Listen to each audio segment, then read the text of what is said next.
Hi, so today we are going to be discussing the importance of data collecting. So data collecting is very crucial in the classroom.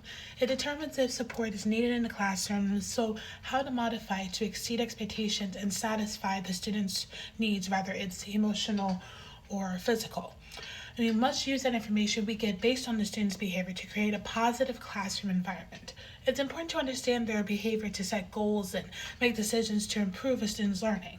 Now, once a teacher can observe their child's behavior, they can use it to locate any patterns or any issues that they are easy to detect, that they can be used to strategize an engaging, comfortable classroom environment. So there are many different models and strategies to collect behavioral data.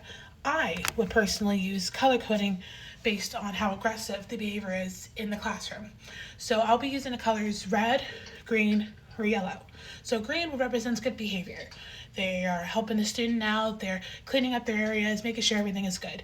Yellow will represent mild behavior that can be salvageable. For example, if a student says a bad word or does something rude to another student, but apologizes for their actions, that would be yellow because it came from a sense of redemption. Red is where the behavioral is being handled, where a student is expressing a lot of negative behavior at a point where the parents have to be notified. So all these types of behaviors can be acknowledged with color coding.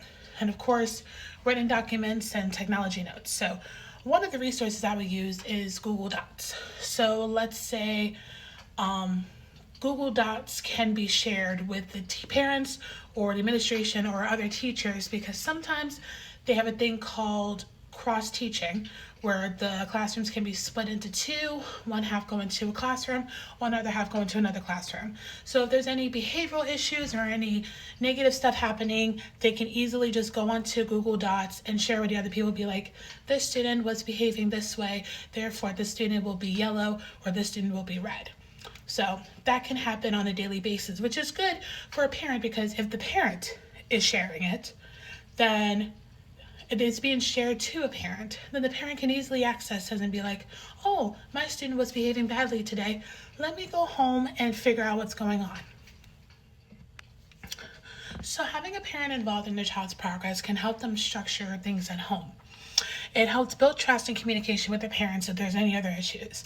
For example, if a parent looks at the child's progress on Google Docs and see that they're on yellow or red, they can use that information and clarify with their child on their behavior at home. That way their communication is more strong because there's like nobody around, and it gives the child a space to communicate with the parents and proves that they have support and that they are not alone, and it could strengthen their trust and communication with their educators or with their families.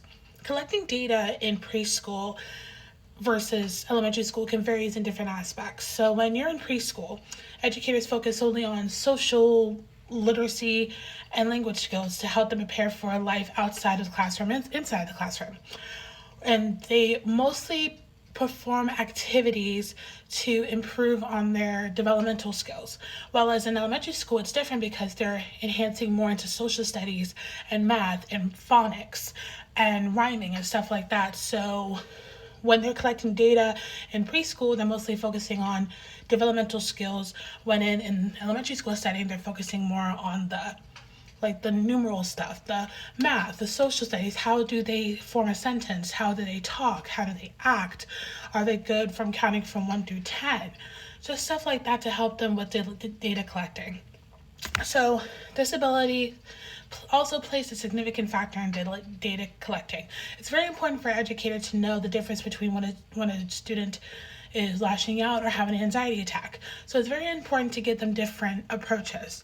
So for example, we have a student who we know is lashing out because they are not getting what they wanted. They are having a tantrum because they can't spend more time in recess. That's a typical breakdown for a child. However, another child can be having an anxiety attack because they don't know how to express their feelings verbally. For example, we have a student who cries when he is feeling unspoken for, like he feels like he can't say what he needs to say because he doesn't know how to say it. So one kid started crying during lunchtime because they couldn't put their straw inside the juice box and didn't know how to say it, so she just started screaming and crying, and we didn't know how to help her. So that's another way that we can go about it. We can approach the student and be like, what is wrong? How can we help you? Show me what is wrong. And then we can be like, oh, that is what you want? That is fine. We can approach you like that. So I really hope this information becomes very beneficial to everybody in the classroom, and I wish you the best of luck.